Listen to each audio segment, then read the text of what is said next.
None of the sounds are on. That's probably a bit better. What is happening, ladies and gentlemen? Welcome back. We are wrapping up Mckamey Manor, the Tennessee haunt this evening. We might do a special edition on Sunday, just for a few people that may or may not make it on tonight. I'm ill. I'm not going to lie to you. I've caught all the germs from the kids, and it's not nice. It's not nice. So, oh, excuse me. So yeah, so tonight we've got I think we've got Christina coming back for a bit of a Q&A, and Josh is working on another couple of guests, and we're going to move forward into San Diego, and really get into what's sort of being classed as the real hardcore Mckamey Manor, and there's another video that we're going to watch just while people sort of filter in that was posted today. Oh God, what the fuck's his name? Will Star posted this, and this is one of the things, shall we say, one of the parts of Mckamey Manor when he talks about waterboarding and all this kind of stuff. This is a dude that is getting buried alive. So let's have a little ganders at this while we wait on everyone filtering in. Fun.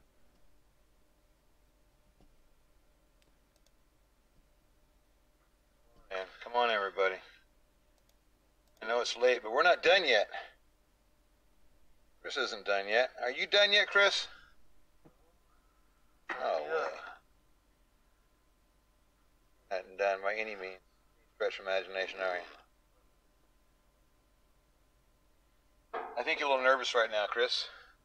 A little bit, huh? Why?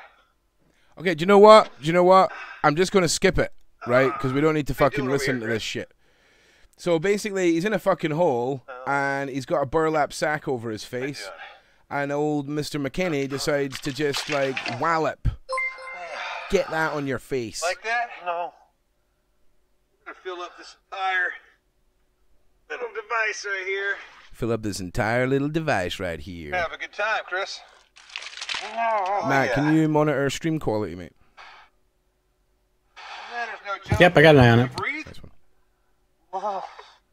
So we'll skip ahead a little bit more. You just started.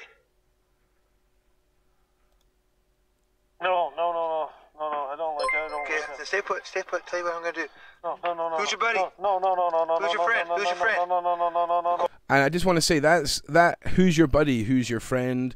I'm pretty sure Josh and Dan both touched on the fact that this is a repeating conditioning tactic throughout the build-up to the manor, where Russ is telling you that he's your friend, who's your buddy, all this thing. It's fascinating. Quiet. Shut up. Who's your friend? No. Who's your friend? No. Look at that. Who's your friend? Look at that.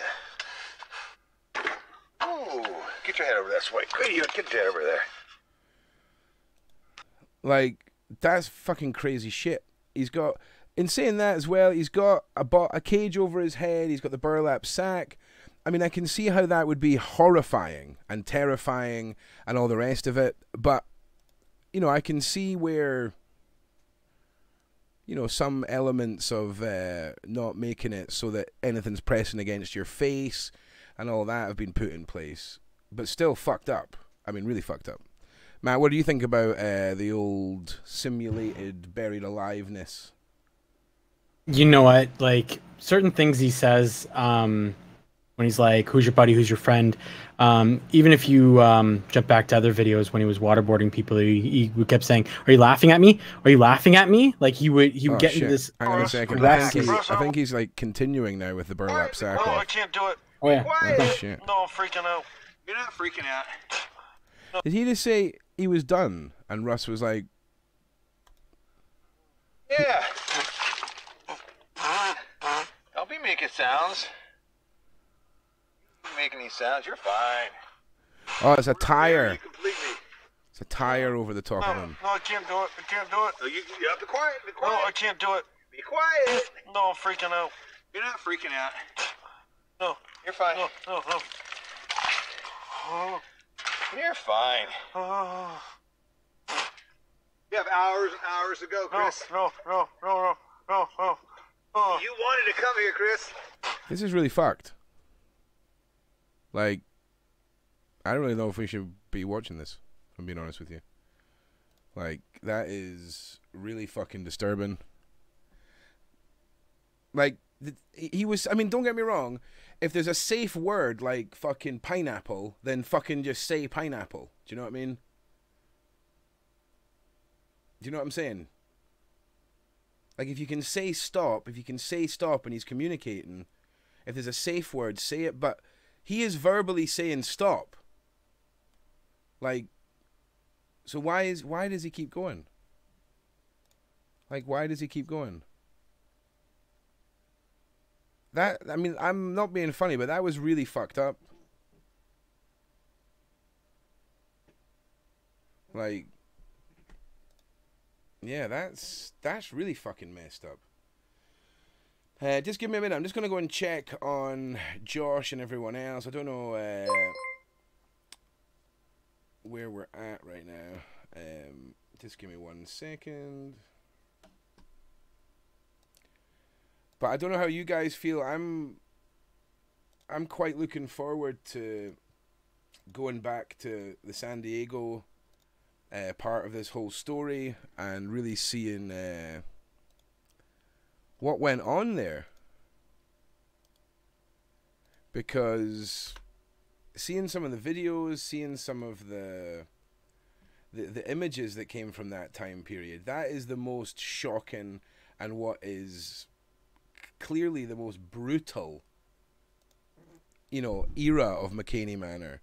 And we've seen a couple of the videos and we've seen pictures, and it just, when you see Russ's edited YouTube stuff, it looks like a movie. I can see why it's got this high impact appeal. Sorry, I'm fucking so choked. But what we just seen in that video there, buried under a tire with a cage on your head and a burlap sack, being told you want to stop, but being continued to be buried alive. But if there was a safe word, why wouldn't you just say it? Like, It's hard to ask that, because the thing is especially with the thrill of that is, do you want to call your safe word yet? And Andy Fry, fuck yes, sir, welcome. Oh, Andy Fry. I think I would just say the safe word. Yeah, well, this is the thing. I'm pretty sure Dan got a safe phrase that was like some fucking huge, mad, unlearnable sentence. Do you know what I mean? It's a bit of a weird one. Do you know what I mean? But this whole fucking thing's weird. We need to talk to Russ. Like, he's just, like, if I've got to fly out there and knock on his door and have a word with him, like, that might be what has to happen. In a friendly way, just to put that. But just, Russ, I know you're watching. Just come on and talk to us. Like, it won't. I think that's the only side we're missing. It's that not, is literally. You'll be given the exact same as everyone. No one's going to be here that's going to attack you. I'm not going to shock journalism, bullshit you. Just come on and have your say. You know? Okay, I've got a funny feeling that this chat is still too fast.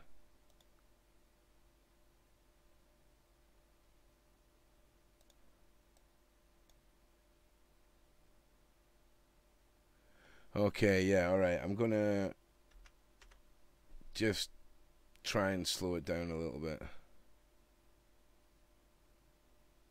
Nah, we'll be alright. We'll be fine. It'll be fine. So we're just waiting to see if Josh and Christina can make it, and the other guests this evening. Like I say, we were going to try and push this chat forward and start it later this evening, but I'm so ill. You're on? Yeah. Lindsay was wondering, she sent one of the admins a chat wondering if Holly could come on. She's Yeah. around. Yeah, of course. Yeah, I'll get that Yeah, link out just, there. yeah, just ping in a link. Oh man, I am flailing. So I'm just going to talk a lot of nonsense because I can't focus. Like, my brain is smashed. It's smashed with the germs of a 3-year-old and the germs of a 5-year-old have bred into super germs.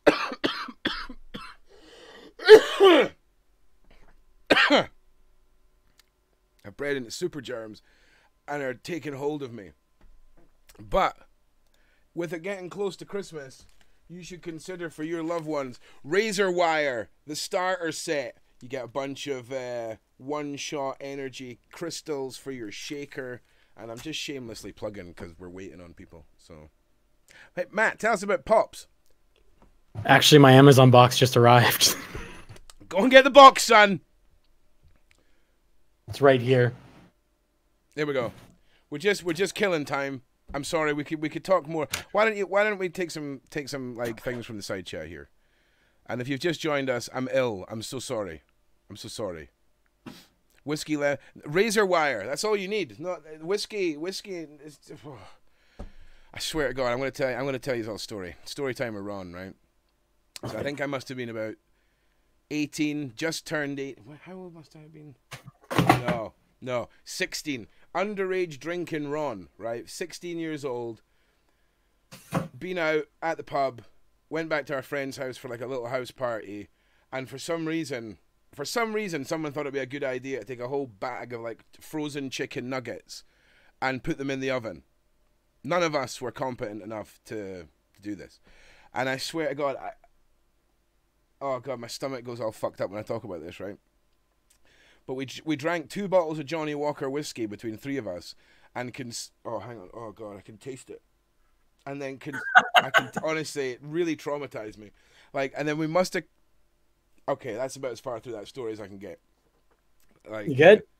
So yeah, we must have consumed about 60 half-cooked chicken nuggets, right? Oh. Which then made a crazy concoction in my stomach with the Johnny Walker's whiskey, which subsequently had me being really ill for about 5 hours. I thought I was going to die. Like, I was like this on the porcelain of the toilet, just slowly dying. It's awful. It's awful. Don't eat undercooked chicken and tan whiskey. You know those memes that were going around? It's like, if you don't eat your chicken like this, we can't be friends. And it was undercooked chicken. Oh man, like, you don't fuck with the undercooked chicken. Salmonella poisoning, kids. It's the most UK story ever. I'm telling you, it was brutal. It was brutal. It put me off whiskey for well over a decade. A little something towards the medicine for you and the fam. Take care. Thank you, Tana. I appreciate that massively. I really do. How you doing, Josh? What is happening, brother? Here for the wind down of the Tennessee Haunt chapter. Tell us how you're feeling today. I'm pretty excited about tonight, man. I've heard about some people's coming on tonight, and then I guess you know the dude that I got coming on for you tonight. It's gonna be pretty. It's gonna end on a bang, that's for sure. I'm pretty excited that how this is all gonna end. We get to go into the better stuff, or not the better stuff, but the nastier, darker stuff that everybody's the meat wanting to hear about. Meat. It's the meat, mate. Meat. The meat.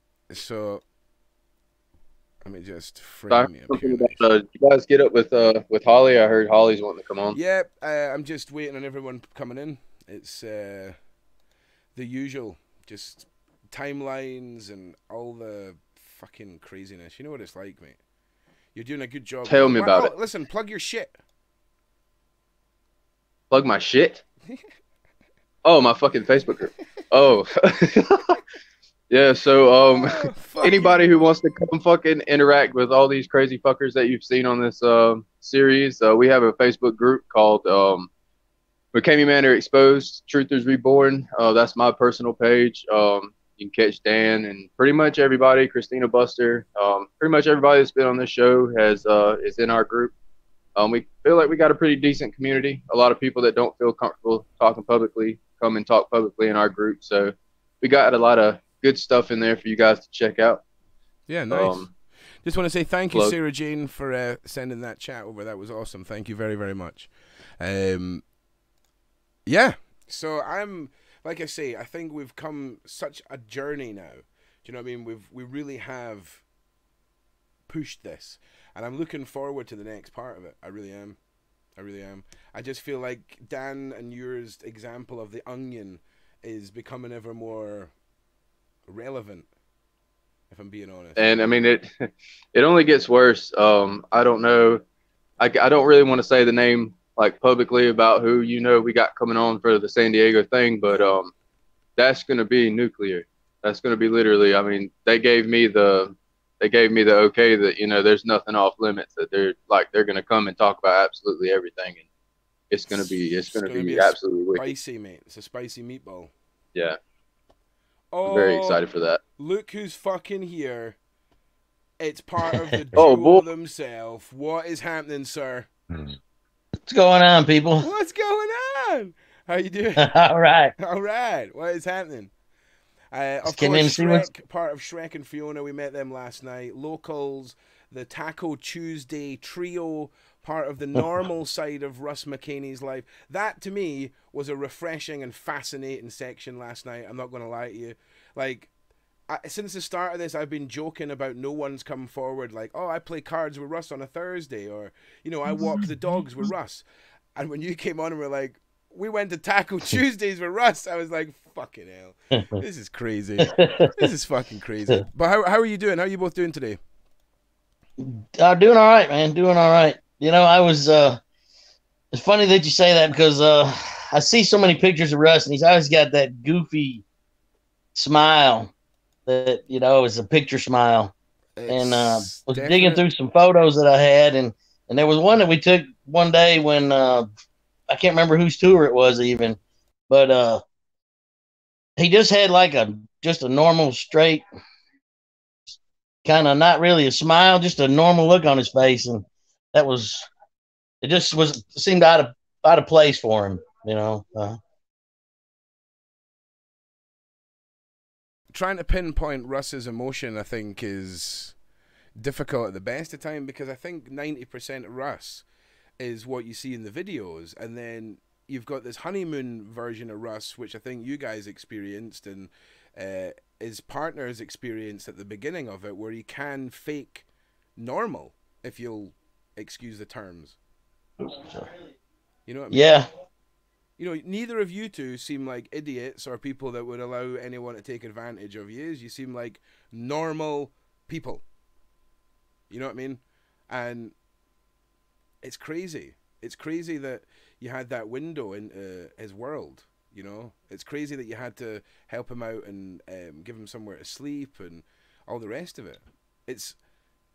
And I say that because 99% of my education on this whole topic came from the Hollywood glamorized videos on YouTube, and to see that descent into that, and to see how that doesn't reflect how he portrays things online, is really interesting. The power of perception on the internet is a powerful tool. It really is. Do you know what I mean? It's almost like he's taken the fake Instagram model approach to reality. His entire life is the filter that he shows on his Facebook. Yeah. Wow. Never really looked at it like that, but I'm on a lot of cough medicine. All right, I'm ill, so I'll be philosophizing a lot of shit. Okay, that I don't know what I'm really talking about. We might break through some walls this evening with regards to theories, I'll tell you that. But I'm really glad that you guys came back. We've got a lot of time for you guys here on the channel. So yeah. Well, cool, man. I'll just hang out and whatever. Josh, if you have Holly in your DMs, could you get her a link to the stream? Oh, I can get her on Discord. Hang on a second. We're having a little bit of difficulty on that. So. Shady Bits, thanking you. Shady Bit. It sounds like a really adult cereal. That. Would you like to wake up every day with a delicious bite? Shady Bites. Start your way the adult way with Shady Bites. Yeah. Okay. Okay. All right. Cough medicine. It's a strong shit. What am I doing? Okay. Hang on. I'm Dun, dun, dun, dun, dun, dun, dun, dun, dun, dun. I'm a journalist. Dun, dun, dun, dun. Okay, we're holding it together. We're having no more of the cough medicine, though. George, why don't you talk for a minute? That's probably a better idea. George is like, turn his camera off. He's like, fuck it, I'm out of here. I'm out of here for this shit, man. I'm out of here. So fuck. What? Why would you put me on the spot like that? Talk more about your shit. Just talk more about your shit. Now you know how I feel. So yeah, talk more about my shit. About the Facebook group. I guess I kind of touched on this a little while ago, or a couple shows ago. We also kind of double it as like a resource center for people. We have some people that have different resources we can give you for like mental health, or you know, different shelters in different areas. We have different moderators for male and female, whoever you feel more comfortable talking with. If you just want to vent or talk to somebody and feel safe, that you know that nobody's going to judge you or put your shit out there. Yes. We got a safe place for you guys to come to and talk to. You nailed it. You nailed it, bro. That's good. That's how a community should be, and that's a good thing. Now we're trying to get a hold of Holly. I've just DM'd you on Discord, Holly. I know everyone's sending out the link to this to you, so don't panic. We'll definitely get you on. Christina said she was going to come on and answer some questions, so I don't know if maybe she's having some issues getting on as well. But I think I heard my daughter, Runa, just make a few noises, so I want to go and check on that. So everyone that's out in the side chat watching this, I do apologize about the pace. We are going to get people on, just it is again the time zone and technology, so just bear with us. Shrek, is there anything that you want to sort of retouch on that maybe you missed out on last night, or you know, I've thought about since last night?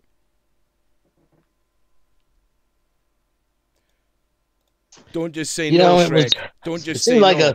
All right, this is me. I'm saying don't just say no, man. This is me reaching out while I go and check on my daughter. Help me out here. Tell us some more. Tell us some more Russ facts. I got you. You know, when we started hanging out down there with him, you know, helping him out with the tours and stuff, doing some filming. I probably did 4 or 5 tours. You know, it was mostly the front yard stuff, the stupid stuff in the freezer tank, which, by the way, was utterly disgusting. The whatever was in there, it was water, mud, piss, puke, hair, about anything you could think of. Yeah, and I heard they never changed it. They just left the stagnant water like that. It never got changed over the month and a half or 2 that we were down there. It just got worse, and it was originally it was up by the porch on the house, and they ended up moving it down out in the yard somewhere. But I was in a bad spot to piss in. I would say, but right, nice. I'm back. Well done. Yeah. Well done, Trek. Well done. I appreciate that. And Lucy, thank you very much for the super chat as well. Yeah, we have got a couple more guests that are new to the stream. Holly says she's at work, so she can do it tomorrow if you're around. Okay. The dude I told you about should be joining in right now if he's not already here. Okay, nice one. Yeah, we're just waiting. And once they arrive, Josh, I'll cut to you and you can introduce, and then we'll get them on, if that's all right. That sounds good to me. Oh, now? He's not here now, is he? No, I'm just testing your your stream response. Do you know what I mean? Okay. I was going to tell you a little something else if you need to fill a minute or two. Yeah. We had, he talks about background checks, which I don't really know much about that because I wasn't involved in anything like that. But I never saw a drug test. I never saw one sitting on the counter there that had been used, or I don't think he did. He never did that while we were there. That the safety thing was the other thing. There was never any kind of safety, and even the stuff he was doing. I mean, you could still get hurt and probably get, you know, drive to the ambulance or drive to the hospital in time. But, you Yeah, I know, mean, I like I agree. I said, mean, it seems incredibly risky to just have a cameraman and Russ, and you know, if the cameraman's watching the lens and Russ is gathering up big shovelfuls of dirt, no one is really focused on that individual that we've seen in that video. right. Yeah, we played a video just beforehand, but Shrek. Just before we go any further, I'm just going to let Josh come on, talk a little bit about our guest that's coming on, and move forward. I'm sorry to rush you. It's just the germs, man. Like, oh, It's all good, man. as well. It's all good. Okay, Josh, take the stage, and oh shit, you've tied your hair up. It's fucking serious. Okay. That's why I kept trying to fucking cut my camera. He's got the Warriors bun in. It's hardcore. Right, on you go, brother. So I don't know. I guess he's here now, I suppose. So yeah, basically, I consider Frank a good friend of mine. I think he's a solid fucking dude. He's got a big story to tell. He's took a tour at Mckamey Manor. I think he did a lot of stuff for Russ personally. He knows Holly as well. I don't really want to speak too much on the story, but I think you guys are really gonna enjoy Frank, and a lot of you guys have been asking for Frank. So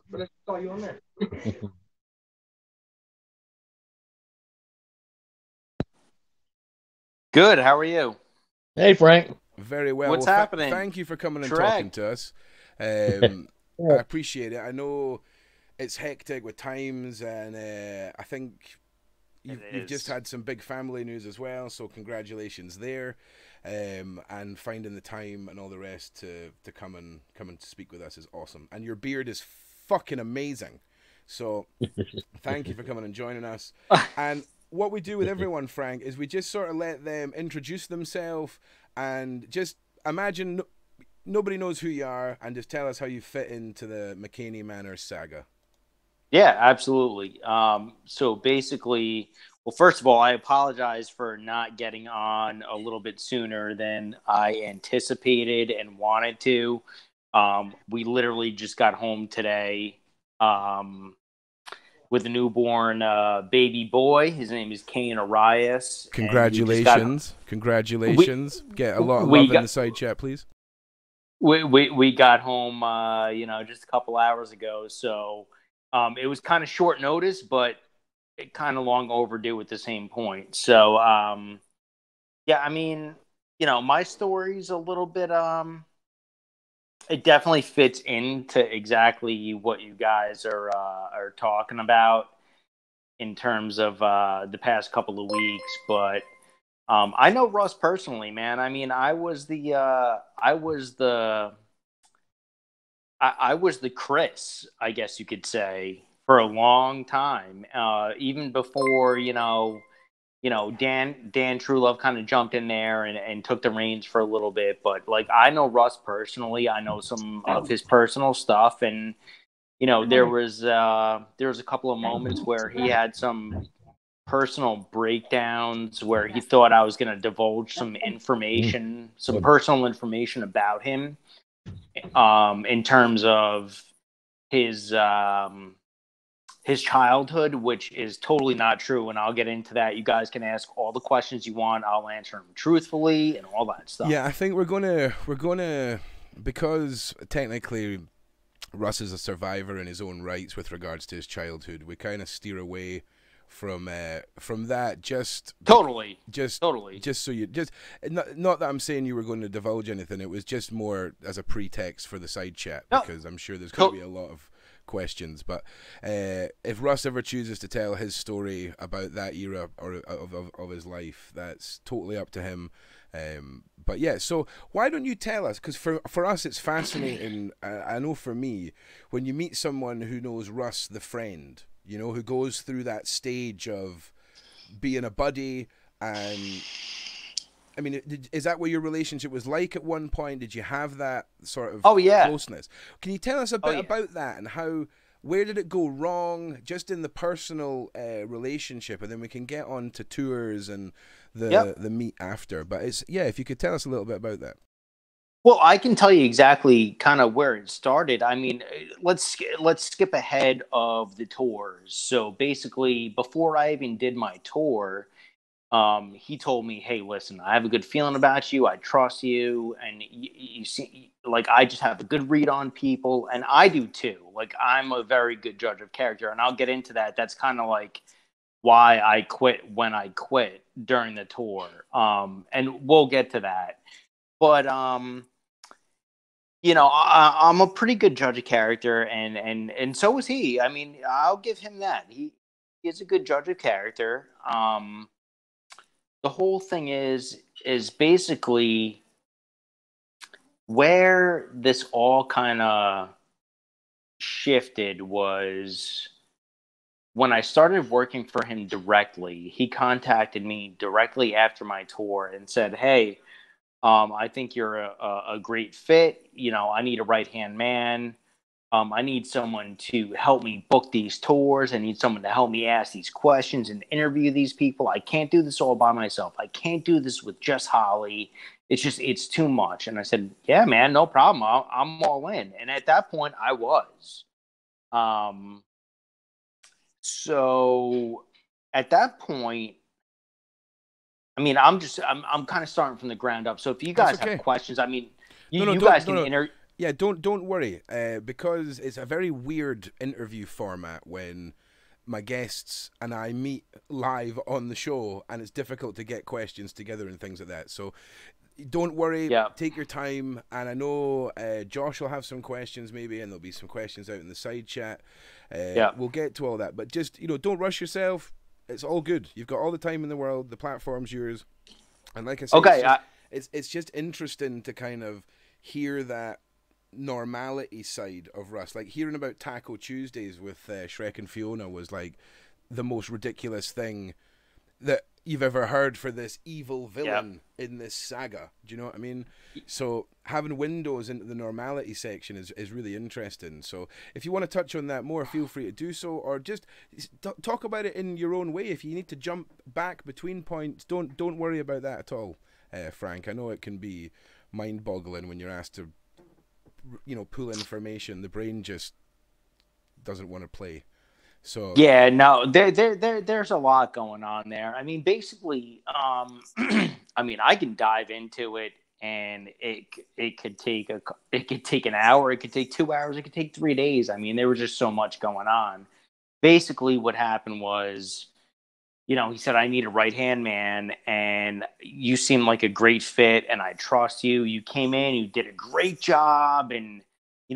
I drank the Kool-Aid like everyone else did. I mean, it's just the bottom line. That's what you do. It's like when you get into this sort of thing, it's everyone kind of has that same mentality. So, I mean, I don't feel bad about it, and I don't feel sad about it. At that point, was there any craziness? Had you witnessed any extreme Russ at that point?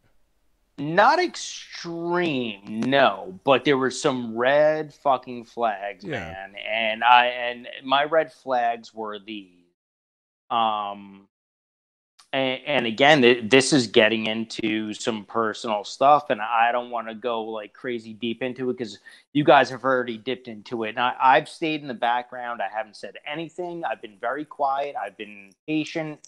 And I have zero desire for a spotlight, but you know what? If people want to know my story, I'll tell them. We definitely do. Russ definitely told me some personal things about his childhood, like you said, that we would rather not dive into, and we respect that, and I respect that too, because I've been damaged as a child as well.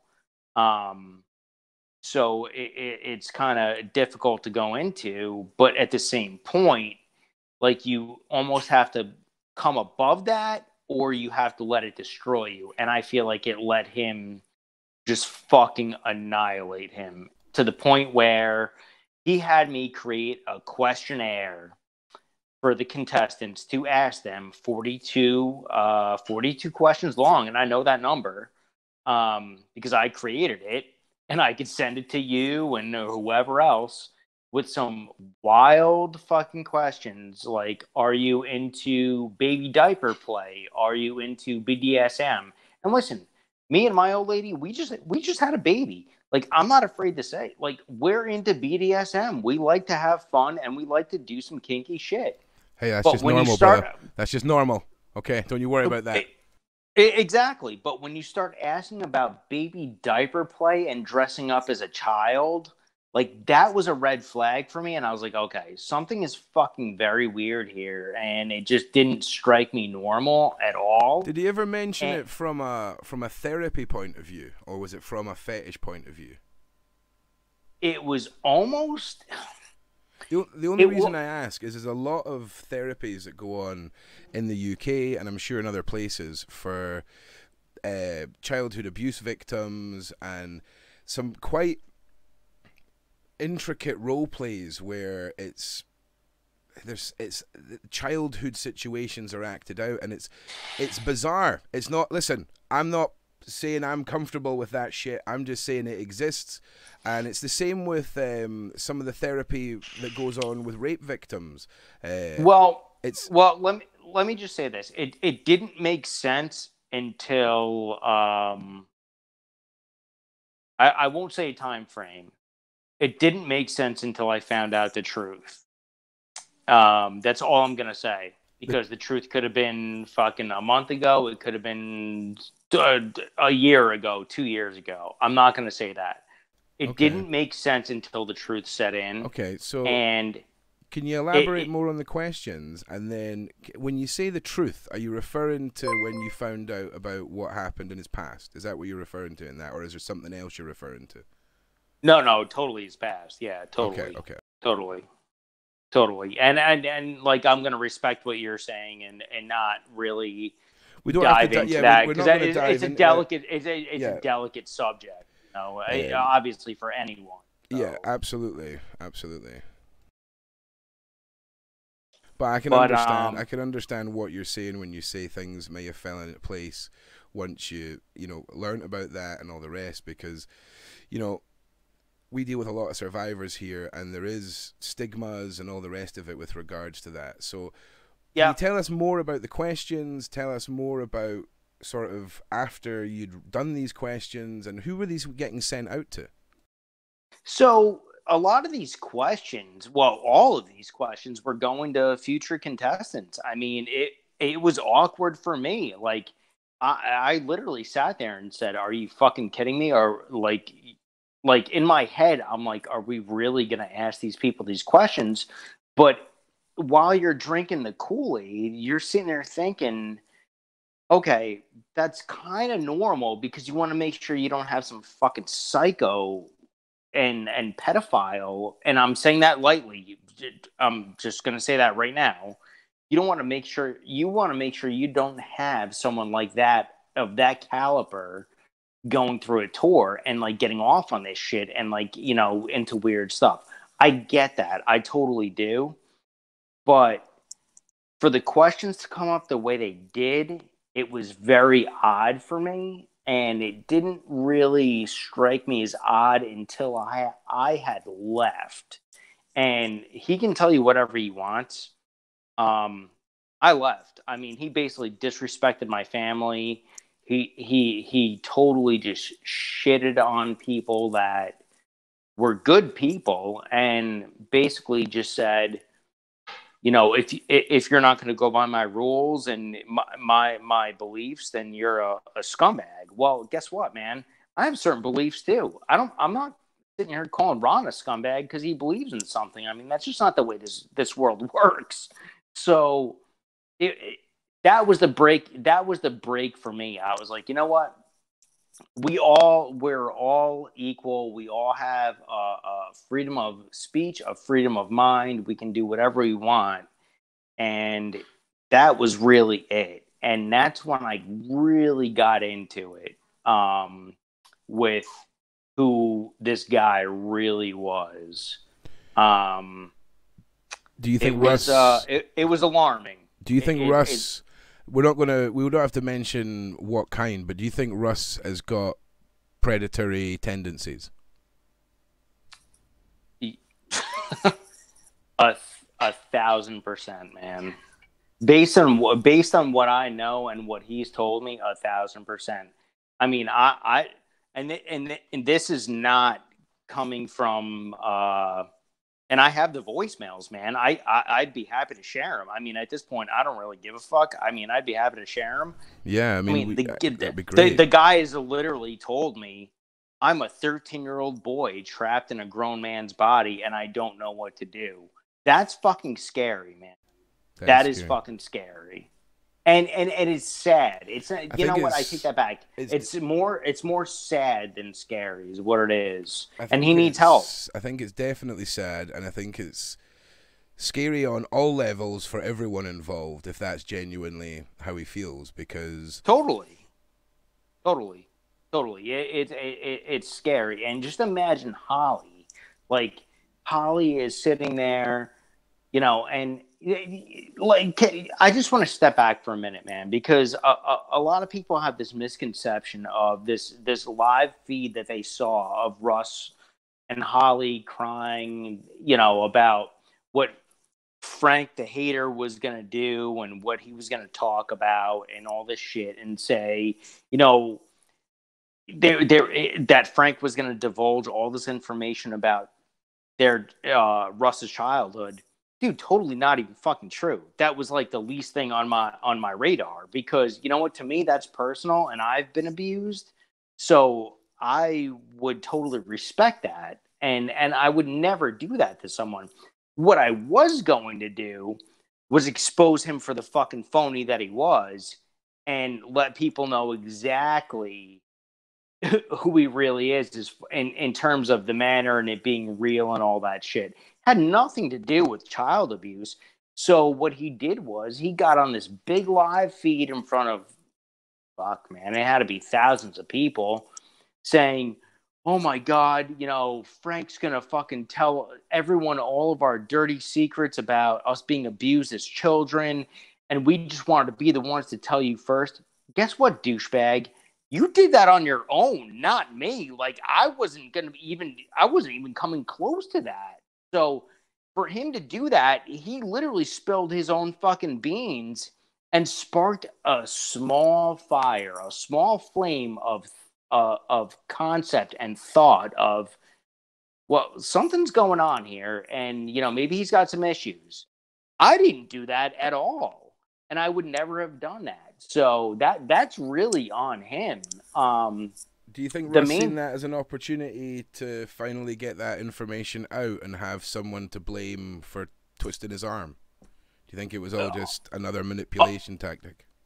1,000% is exactly what he did. And you know what?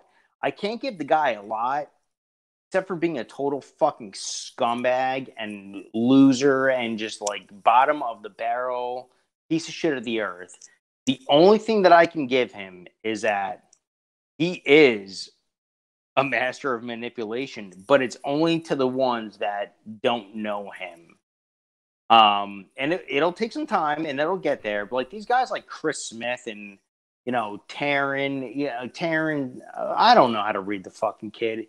You know, I've been through this for so many years already, but like Chris Smith, I mean, how much can you fucking blow the guy, basically? I mean, it's insane. Like, how many times can you hear, and this is just an analogy, right off the bat. How many times can you hear someone's killed a kitten and then, you know, believe they haven't killed the kitten? You know what I mean? It's just like, it's fucking nuts to me. Was that an analogy, or did somebody actually kill a kitten? No one killed the kitten. No one killed a kitten. Okay, that's fine. That was just an analogy. That's fine. No, I love kittens. We love kittens. Yeah.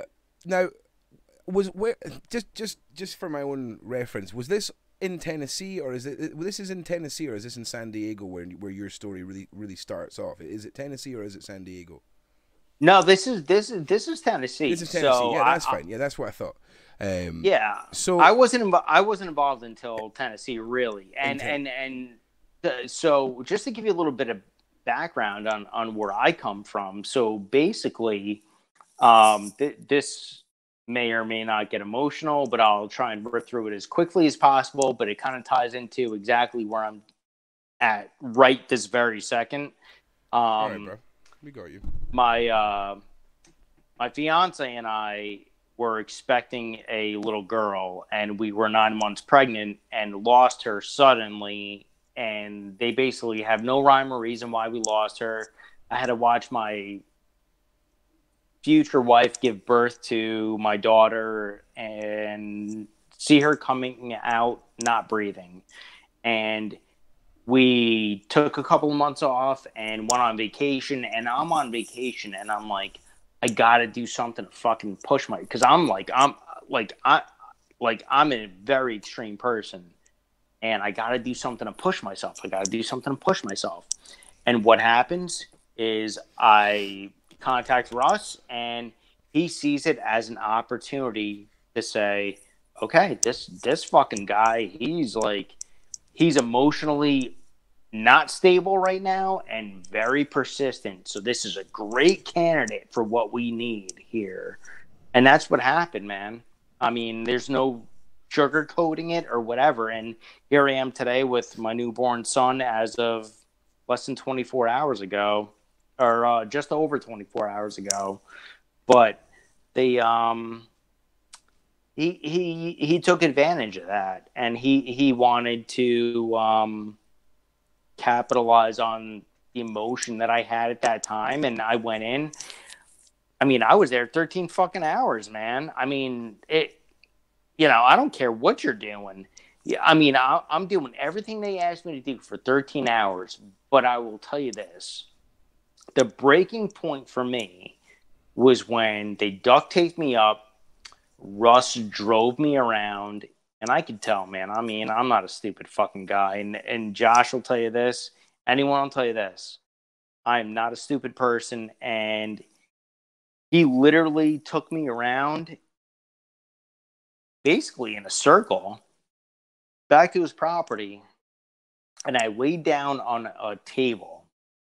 He locked it. I heard the chains go over, all that stuff. I had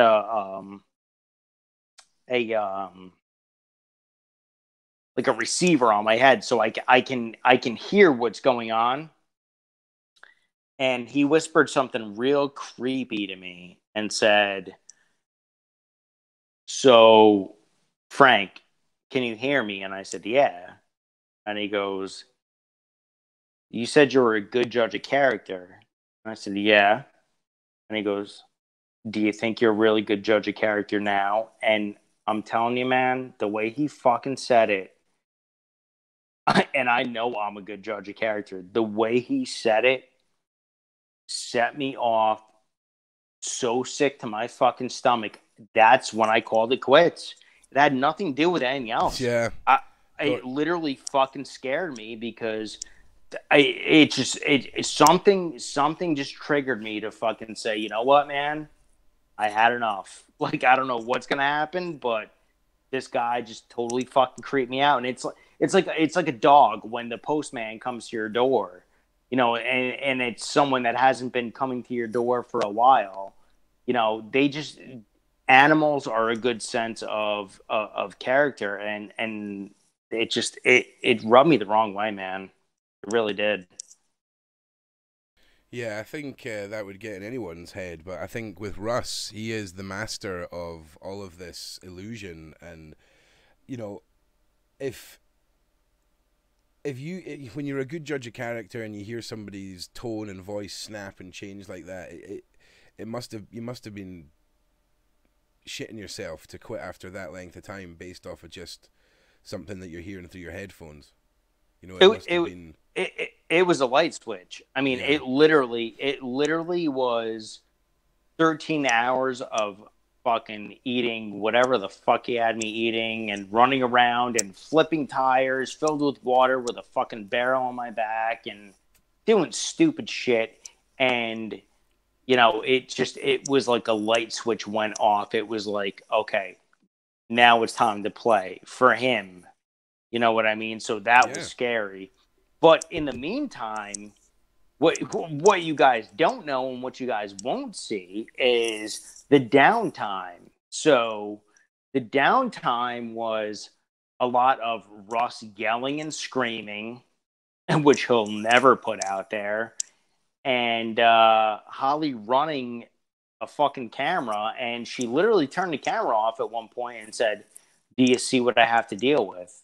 And I was like, "What do you mean?" And she's like, "This is what I deal with all day long. All he does is yell and scream, and I can't deal with it." And he was like telling her to get in there and make dinner and shit. And you know what? Like that, I can get with that, but it was just the way she came off was very fucking weird to me. And I couldn't process it because I was dealing with so much mentally at that point where I was going through, I was about to go through Mckamey Manor. So I'm trying to prep myself like fuck everyone else, basically. But it didn't hit me until afterwards, until she turned the camera off at one point and said, "So what do you think about Holly Circus?" And I said, I think it's cool. And she's like, "Well, I'm turning the camera off for a reason."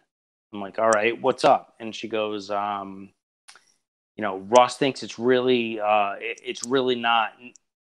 not something the fans want to see, but I think it is. And, I think it may be, it may be a good intro to what he's doing, but maybe what he's doing is too rough. Like, I mean, shit, we had full conversations about this. And I'll be honest, Holly and I have had conversations since my fucking tour. I mean, until, I won't give dates, but frequently. And, you know, she's very lucky to be out of there, man. She's very lucky to be out of there. Oh, I completely agree. Very lucky. And I think people in those situations, they'll do a lot of things just to make sure that they fucking get to wake up the next day. The psychological control of mental abuse is long-lasting and devastating to people. Cap, as well, Yeah. Are you on Holly's case for getting her a link to this? I'm sorry, say that one more time. Have you spoken to Holly about coming on? I have not. Last I heard, Holly was at work. Don't worry. It was Holly was contacting us earlier, and it was just to see if anyone had managed to touch base with her.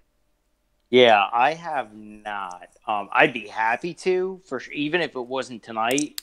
Tomorrow, whatever. I mean, I'd be happy to do that for sure. I mean, that's not even a problem at all. It's just I watch this motherfucker. He's toning down now, and he's obviously scared, and he should be scared. I mean, the bottom line is he's ruffled some feathers, and he thought it was going to be really fucking cool to do it right before Halloween. But you know what? The joke was on him. The really shitty part for him is the truth came out right when his Halloween, I guess you could say, exposure came out. Like, it was the worst possible timing for him ever. And I'm glad it did. You know what? He needs to fucking either just shut down and open up a boo haunt where people walk through his fucking house.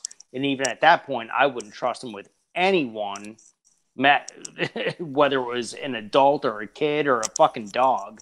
I wouldn't care. Yeah, I think he should maybe, if he's going to stay in the business, own something, but certainly not have anything, not have any hands on nothing. Yeah, he can be the scary guy that jumps out at the end or whatever. We've all met Russ. We've done his Mckamey Manor, sure, whatever. He can be the Mickey Mouse. Yeah. But no, he needs to just retire. Yeah, or do something crazy like choose an apprentice or some shit. Do you know what I mean?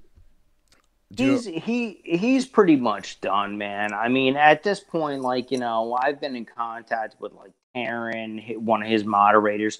Chris Smith is such a fucking, and I'm sorry if I'm being vulgar, but Chris Smith is such a fucking pussy that he blocked me for literally ripping him up for something that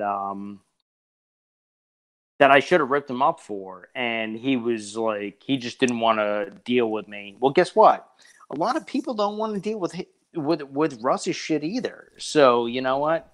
They shouldn't have to be fucking badgered. So if he wanted to block me, that's fine. But like, you know, Taryn, and I'm sorry, Josh. Like I'm gonna fucking say this, and I know you were in this chat, and I don't know if you saw it, but you know, Oh boy. no, I'm gonna say it, man. Taryn's a good kid. I truly believe that Taryn's a good kid, but my belief is that when someone says, unless I see it for myself, then it's not a problem. So you have Holly, you have Carol, you have his kids all stepping up and saying that there is a fucking problem, whether they're all in agreement or not. I mean, this guy's got issues. Yeah. But that's like me. That's like my old lady. You know, it's a bad analogy. It's like saying, unless I see someone being beaten the shit out of, I could care less, and it's not a problem for me. You know what I mean? It's stupid. It's I agree. stupid. And when it comes to Lindsay and Carol and Holly, they are the ones who have they never signed a waiver. You know, they weren't given a 40-page waiver to sign. Do you know what I mean? Exactly. And those are the ones. Those are the ones that you've got to pay attention to. Do you know what I mean? That's exactly my point. Is that these are the people that didn't have to sign a waiver, so they're probably the ones you want to pay the most attention to. So it's like, you know, I guess the best analogy you can use is, you know, you can hear on the news some bum got beat up on the street by some hooligans or something, but you didn't see it, so I guess it doesn't really matter. I mean, Are you fucking kidding me? I mean, give me a goddamn break already. Yeah, I understand that. I completely agree with you. But yeah, what I meant when they didn't have to sign a waiver, I just mean, you know, Lindsay's his daughter. She was born into, didn't pick him to be her father. And of course, Holly and Carol had this honeymoon period where they seen a different side to Russ before they learned his true colors. And yeah. Is there anything else you can tell us about your experience in the haunt, or how many times did you do the haunt? Was it just the one attempt you did? I know some people fucking go back for more. Well, no, it was just the one time. Yeah, and I think I would be done after one time too, Frank. To be perfectly honest, mate. Like, well, what happened was, and a lot of people actually, I don't think anyone knows this. Not even my other half, who's sitting right next to me right now, is what happened was after my tour, he contacted me and said, "Hey, you did such a great job. You were here 13 hours. You busted your fucking ass. You're a fan favorite. People want to see more of you." I'm like, "All right, what's up?" And he goes, "Can you get down here in I think it was like within a month's time frame or something. Can you get down here in a month?" I said, "Listen, man, unless I can like connect it to a trip to work to Michigan, because I used to travel at that point for my job. So if I can get to Michigan, I can drive down there." And I said, "Unless I can get out to Michigan, I mean, it might be a hard time." And he's like, "Listen, we have a full film crew, and I can guarantee you, this is going to be it. This is going to be the big movie. You know, you'll be filled in on everything. We're not going to cut your beard," because I was very fucking adamant. I obviously you can see I'm not cutting my fucking beard anytime soon. Yeah, I agree. So he was very adamant about it, and it kind of fell apart as this whole thing kind of fell apart as a whole. So we never got to get into it. But I mean, in my opinion, he was totally bullshitting. And I guarantee you, I mean, I would bet money, and I don't have a paycheck to fucking bet. You know, I've got 5 kids. Well, yeah, 5 kids now. But, you know, I wouldn't bet a paycheck on it, but I guarantee you he would have said, as I was getting down there, hey, the film crew canceled, and he's done this before. He's done this before, man. I've seen it. I've been part of it. The film crew's canceled, but hey, come on down and we'll still do a crazy tour and get some really cool footage. He's a fucking con artist, man. I mean, that's really all it comes down to. He really is. And you know what, man? Carol and I saw Holly come on here. His daughter blew me away. Like, I was not expecting that. So kudos to you, man, for getting that. I mean, I was not expecting that. Kudos to Lindsay. Kudos to Lindsay for stepping forward. Totally, totally. Because I've reached out to Russ Jr. before, and he's just ignored me. But the kid's probably got so many people reaching out to him. Yeah. Like, I don't blame him at all. You know what I mean? Like, he could have responded and been like, "Hey, fuck you, dickhead! Don't ever message me again." And I'd be like, "Okay, got it. Well, Thank you." I know Josh has some questions he'd like to ask you, and yeah, I'm just going to put Christina in the chat as well. Christina, it's nice to see you, looking a bit healthier than you were with the blanket. Hi, everybody. How are you? Nice to see you too. I'm the one that I am doing great. Yeah. Good. What's up? What's up, Christina? I'm glad. Hello. How you doing? Well, just before we get to you, Christina, I know Josh has got some questions for Frank, so I'm going to let him just fire away with that, and we'll cut back to you in just a minute. Okay. Good. Fire off. I'm here. Okay, so first of all, I got to shout out Christina because you look completely different than what the hell I seen you on video chat last night. Because I'm pretty sure you had black hair last night. Awesome. Anyways, so Frank, I know me and you got long history. We've probably talked about a lot of this stuff before. I'm not gonna ask anything crazy. I kind of know the limits, but no, dude, no limits. Ask what you want to ask, and well, I'm also trying to be a little respectful to the channel as well. So of course, no, of course, but don't in my regards, don't feel funny. You can ask whatever you want to ask, Respect as long as you feel like you're in the realms of the channel. You're good. Okay, so I guess number one would be like I got a couple for you if they allow me the time for it. So the first question is like you going through Mckamey Manor. Have you ever been through another extreme haunt before this, and has it kind of swayed you on would you ever go to another one, like such as Cata Silvis or Malice or anything like that? Yeah, I mean, I had plans on this spring of going to Cadis. It just kind of happened so that, my other half was, with child, and it was a little bit not the perfect timing. But yeah, totally, man. I mean, I love those guys. If anyone's going to promote a haunt, you all need to fucking promote Kitty Silvis and Anthony and Gary and Rhett and all those guys. I mean, they put on something real special. It's not just it's not a boo haunt, and it's not bullshit. It is an experience, and I would love to do it. And I plan on doing it. Well, and I'm sure that's not just like you speaking from a miraculous beard point of view, but no, but definitely, man. Like I know I've been with you through a lot of this. Me and you have personally been through some dumb shit, and we've remained friends. So you've seen this play out. Like, what is your theory on why? We see what he was doing in San Diego. You see how when he came to Tennessee, it was dumbed down a little bit more. And now you see he's labeling his shit as an experience. Like, what's your theory on, have we backed him into a corner? Is he playing a legal game? Like, what is your theory on why he's doing it? No, he's in a corner, dude. He's got no choice right now. The bottom line is he can have 8,000 Kool-Aid drinkers on his page. It does not matter. Law enforcement, and I will tell you this firsthand, and I don't really give a fuck. Law enforcement is watching his motherfucking ass, and I have part in that, and I'm not afraid to say it.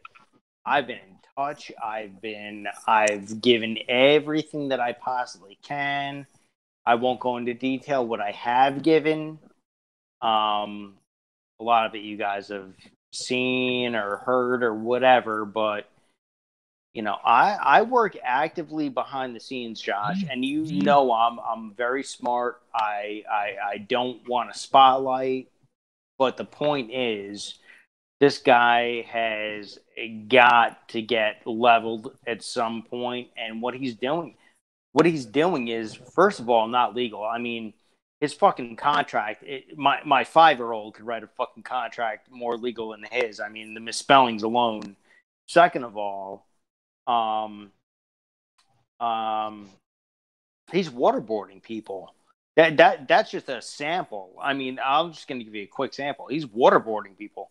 You put a wool hat on someone's face and lay them down flat and pour water on their face until they can't breathe and they quit.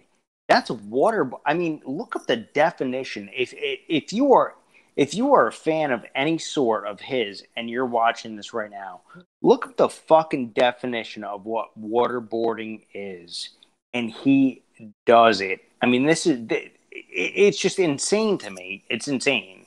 It's totally insane. He's backed in a corner. He knows he has to stop. There's a reason he hasn't really posted. There's a reason why he put up yesterday that he has to basically make it so that it's an experience, quote unquote. And that's really what it's going to be. I mean, the shit's over, man. It's over.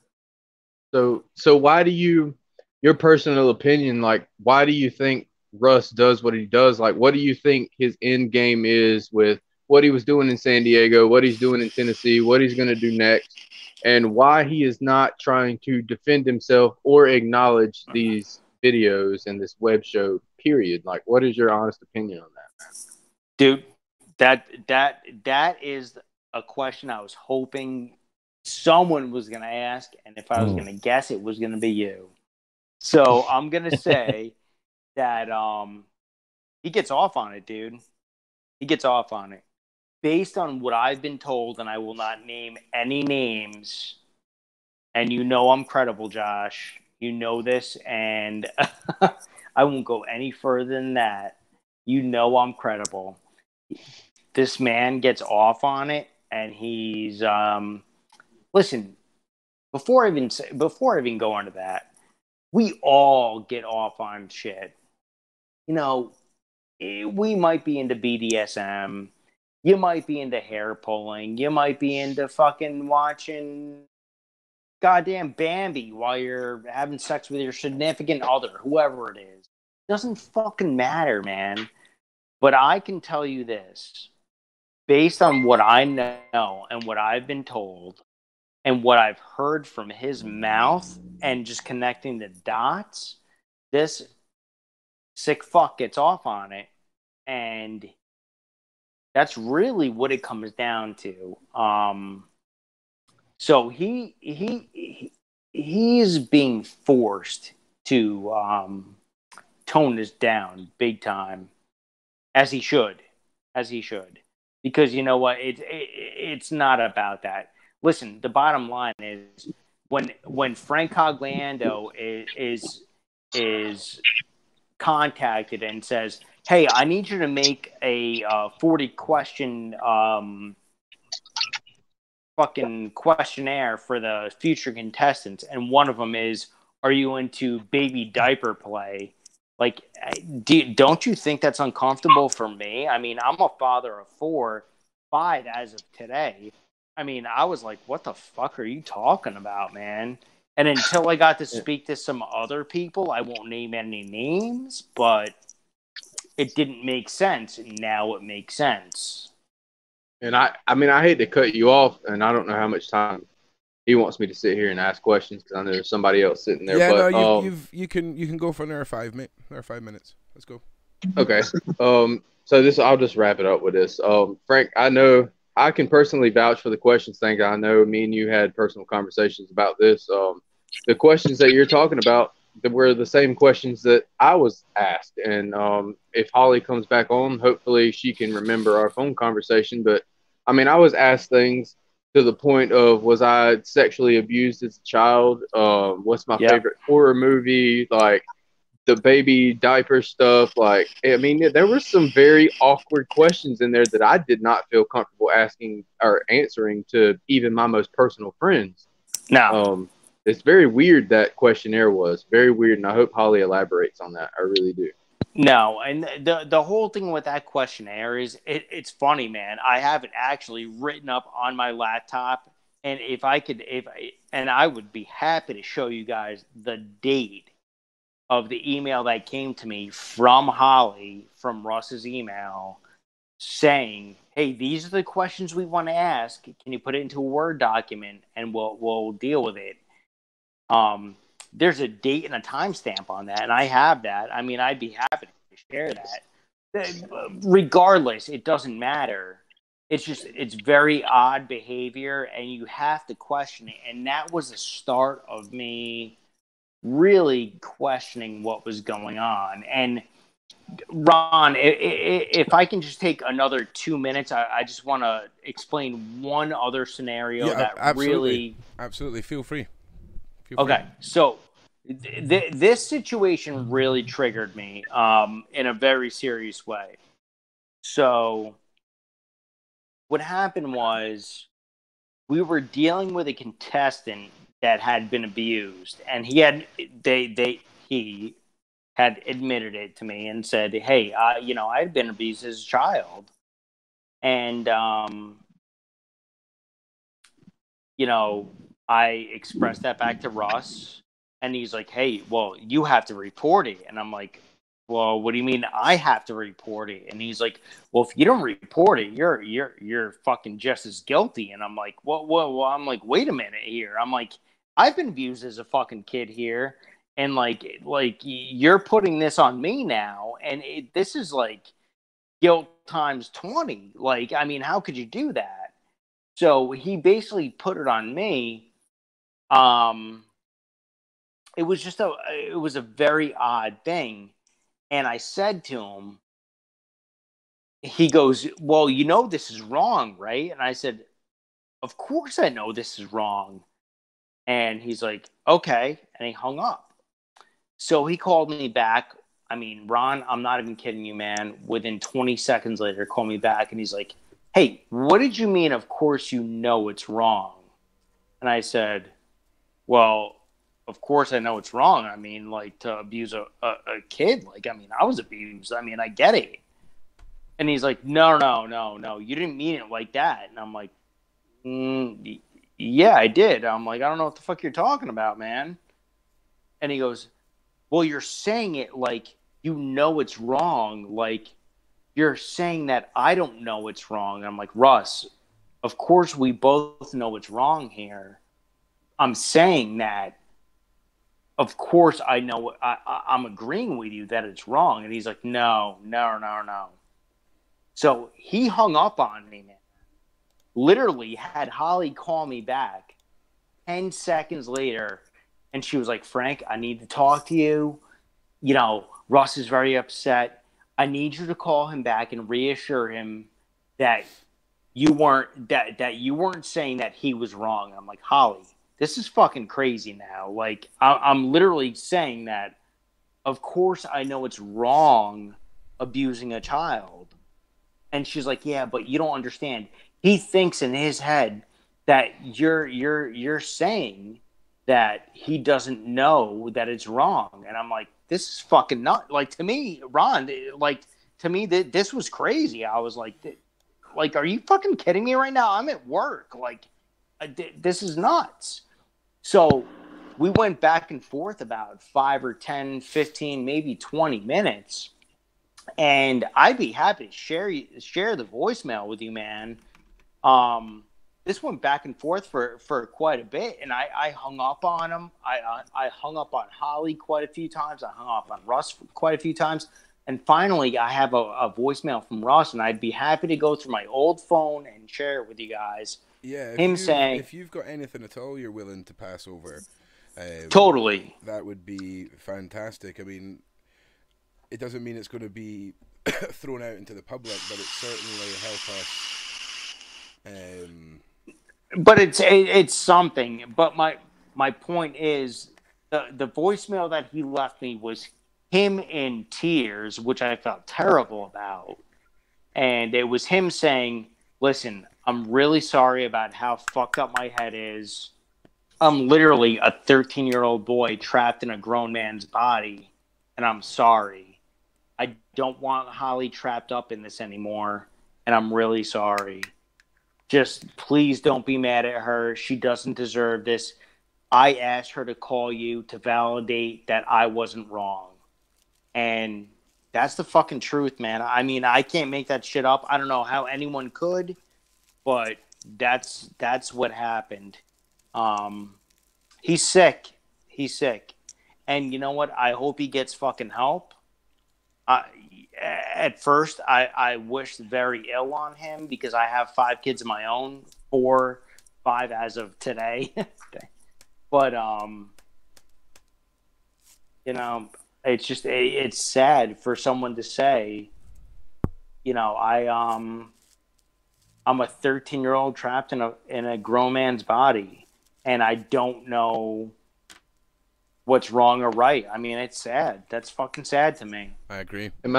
If I'm not mistaken, he said that in a live video. That's not just like hearsay, right? That was no, video. No, he did. He said it in he totally said it in a live video. Yeah, I saw that video too. That's not even a Russ question said he was about he was a 13-year-old boy trapped in a man's body on a Facebook live video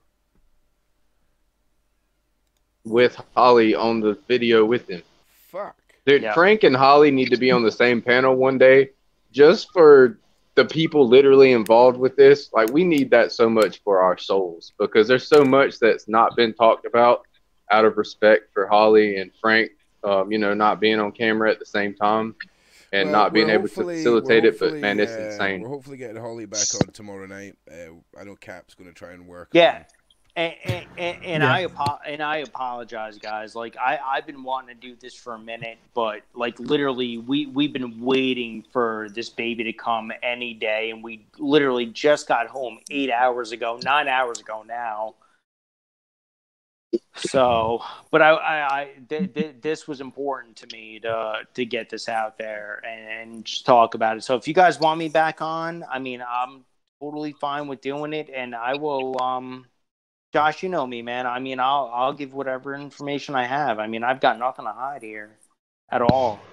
And I guess, you know, whatever you don't want to go over, you know, here on this platform, or that's not allowed here on this platform, you're more than welcome to go with me on my platform. That's a special little treat to the group if you want. Yeah. No, and that's fine. Like, I have no problem. Like, for me, it's off limits. For this platform, some things might be off limits, and that's fine. So we can kind of adjust to that a little bit. So I'm fine with whatever, you know what I mean? It's at this point, I don't know how to really say this. My work has been done. That's all I'm gonna say. Well, then, which is why I felt so bad even trying to get you on the show, because I know you've said numerous times, like, man, we did what we said we were going to do. We're done. Like, no. And then I knew your personal life.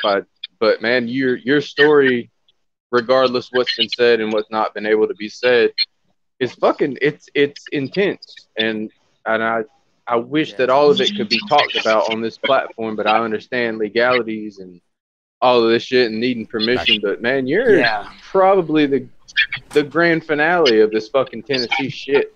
Really. There's some stuff that I would rather not speak about on this platform in particular, just because of legalities. But you know, there's been some pretty intimate moments of Russ reaching out and saying some pretty crazy things, like if it wasn't for X, Y, and Z, I'd be hanging myself in my trailer right now, or if it wasn't for A, B, and C, I'd be dead. You know what I mean? Like, the guy's got serious fucking issues, man, and it's sad because he's got kids. I mean, Do you think he can be helped, bro? Do you think there's anything that could possibly help him? No. Even if he was to come on the show, we gave him the best No. mental. You don't think so? No. Nothing can help him. What do you think prison, like, if he was to be arrested, like, does he do the same thing in prison with a bunch of inmates or what? Okay, and I'm done asking questions. Well, Lindsay said herself that her dad has mentioned in the past that he won't let it get to that stage, that he would kill himself before they took him. Agreed. So what would happen is, and I will tell you this from personal experience with dealing with him and being a quote unquote friend, I will tell you that it would never get to that point. He would either kill himself before he gets to prison, or he would get to prison and attempt it. But if people inside the can knew what they knew, and they wouldn't because it's so in depth, someone would fucking just have their way with him. But in my opinion, if it came down to that and he was going to prison, and I don't think that's the case, just to be fair, I don't think that's the case at all. But he would off himself, man. He would off himself. There's no question about it in my brain at all. I mean, he's told me that. He's literally said, if I can't do what I need to do and do this haunt, I'm going to die. He literally said that to me. And those are the harsh but brutal and honest words. Yeah, it's pretty dark. And it's sad, and it's dark. It's very dark, Ron. It's very dark. When you get down to the reality of it all and the inner core of what makes Russ human, it is sad, and yeah, it is. But listen, Frank, Josh, I'd like to let Christina have a minute or two before we kind of wind down. People can put some questions to her. And Christina, was there anything that you wanted to touch on that maybe we missed out on when you were here last time? I know you weren't very well. Bad connection. Oh, is it really bad? Can you hear me?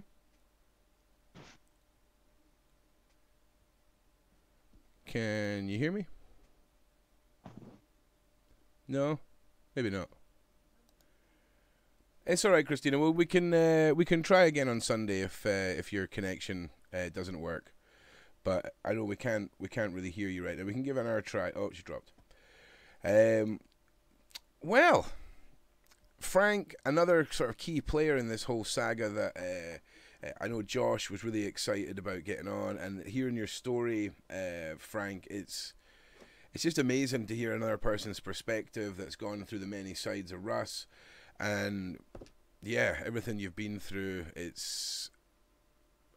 congratulations on your new baby. And no, and thank you. And I apologize. Like, I really, like, I wanted to get on this so much quicker, but Ron, I'll hit you up offline, but there's been some things that and Josh kind of knows the skinny. I think, I would hope, he's a smart dude, and I trust him, and he's my dude. But I would like to fill you in on kind of how some of these things went down, and we can kind of why I haven't been so apparent, I guess you could say. Absolutely, and like I say, we can talk about anything off the record and offline. Totally. Now, unfortunately, like, my brain is just dying here. Like, the germs are winning. So I'm going to start winding it down. I know we're going to try and get Christina on. I think she's maybe having some connection issues. Christina, are you there? Can you hear me?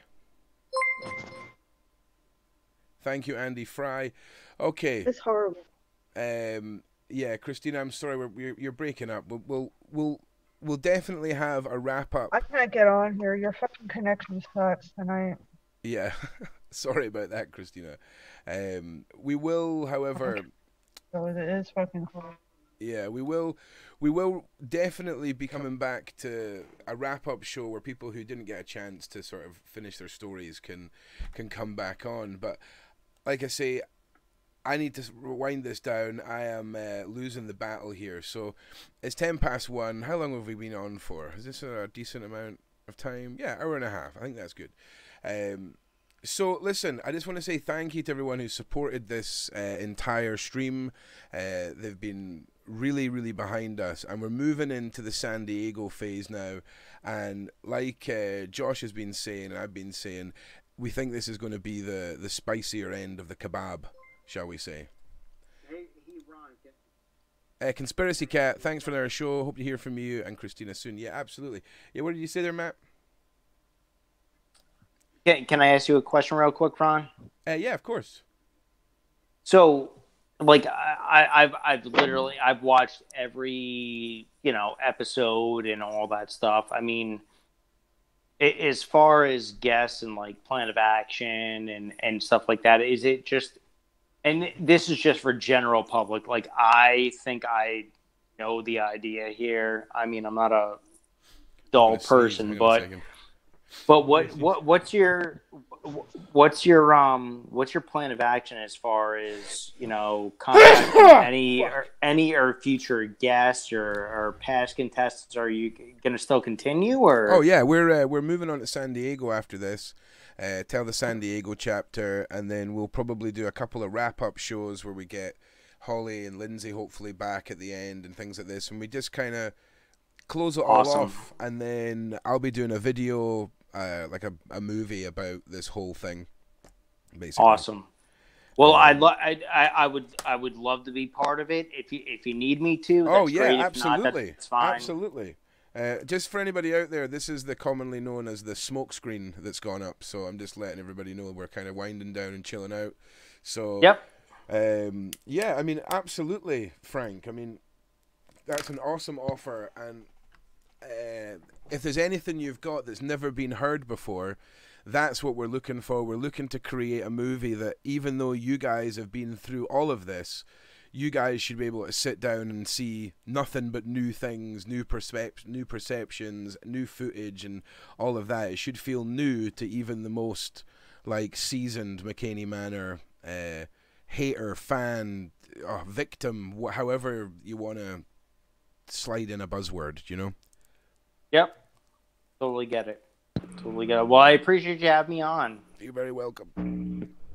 Hey, Frank, I don't know what your availability is for the rest of the night or tomorrow, but if you want to do a live in the closed group of mine or tonight or tomorrow while you're in the mood and talk about some things you can't necessarily talk about on YouTube, we can do that as well whenever you feel like it.